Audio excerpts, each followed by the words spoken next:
सोलापूर महानगरपालिकेच्या स्थायी समितीच्या सभापतीपदी भारतीय जनता पार्टीच्या रंजिता चाकोते यांची निवड झाल्यामुळे त्यांनी आज पदभार घेतला। स्थायी समिती सभापती पदभार घेतल्यानंतर विनायक कोंडेल यांनी त्यांचा सत्कार केला। यावेळी सोलापूर शहरातील मूलभूत सुविधांकडे लक्ष देणार असल्याची माहिती यावेळी त्यांनी दिली। तसंच सोलापूर महानगरपालिकेतील सर्व 102 नगरसेवकांना समान निधी देण्याचा आपला संकल्प असल्याची माहिती रंजिता चाकोते यांनी दिली। नसून सोलापूरसाठी मी प्रामाणिकपणे प्रगतीसाठी वाटचाल करण्याची जबाबदारी मी घेतलेली आहे। ती पूर्णतः एकनिष्ठेने आणि प्रामाणिकपणे नक्की पार पाडेल। सोलापूर महापालिकेची तिजोरी समजली जाते स्थायी समिती म्हणजे, तर कोणत्या गोष्टींना आपण प्राधान्य देणार किंवा काय बजेटसाठी काय करतो विशेष वेगळं काय विजन असणार? नक्कीच नक्कीच विकासाच्या कामांना प्राधान्य दिलं जाणार आहे। यामध्ये प्रामुख्याने मूलभूत गरजा तर पहिल्या प्राधान्याच्या आहेत।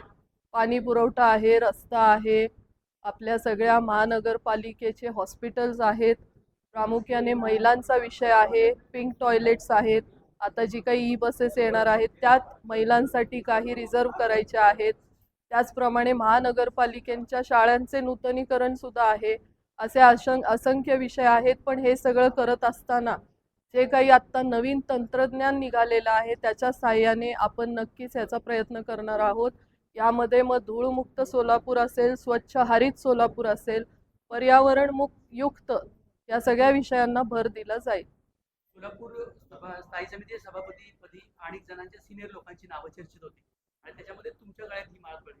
नक्की याचं श्रेय कोणत्या विषयावरती आपली निवड झाली असं वाटतं? प्रथम मला असं सांगायचं आहे की ज्येष्ठ कार्यकर्ते ही पक्षाची ताकद असतात। या सर्वांना विश्वासात घेऊन सर्वांच्या मार्गदर्शनाने सर्वांच्या सहकार्यानेच मी पुढील कामकाज करेन।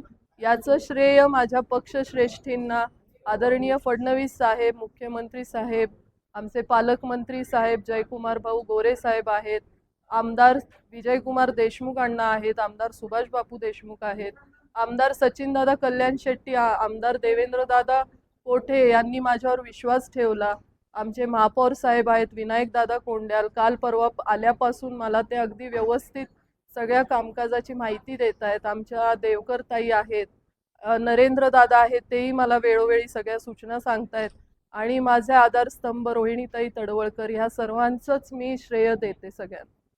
व सर्वात महत्त्वाचे माझ्या सोलापूरची जनता ज्यांनीही माझ्यावरती विश्वास ठेवला, या सगळ्यांच्या सहाय्याने मी पुढील कामकाज नक्की विश्वासाने आणि ठामपणे करेन। एवढे सिनियर नगरसेवक असताना नगरसेवकांना समान निधी दिला जाईल का?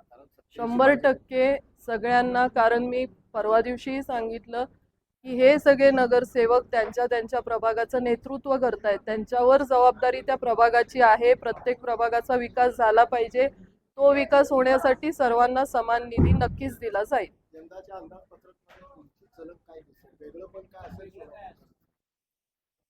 सोलापूरच्या माझ्या दृष्टीने मला टोटल इन्फ्रास्ट्रक्चर, शिक्षण क्षेत्रातले जे काही कॉलेजेस परवा दिवशी आपल्या फडणवीस साहेबांकडून अभियांत्रिकी कॉलेजची ही जाहीर झालेली आहेत, आपल्या युवा रोजगार, हे असंख्य विषयांना भर दिला जाईल।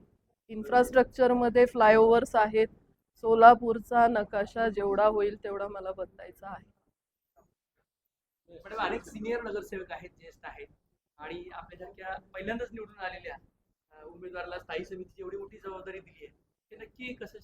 दादा, पहिल्यांदा प्रत्येकाच्या आयुष्यात पहिली वेळ असते, कुठलंही पद आलं तर ते पहिलंच असतं।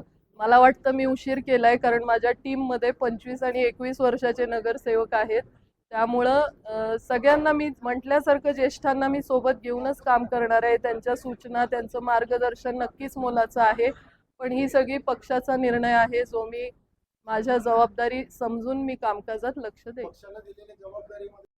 लाईक करा, कमेंट करा आणि हो सबस्क्राईब करायला विसरू नका।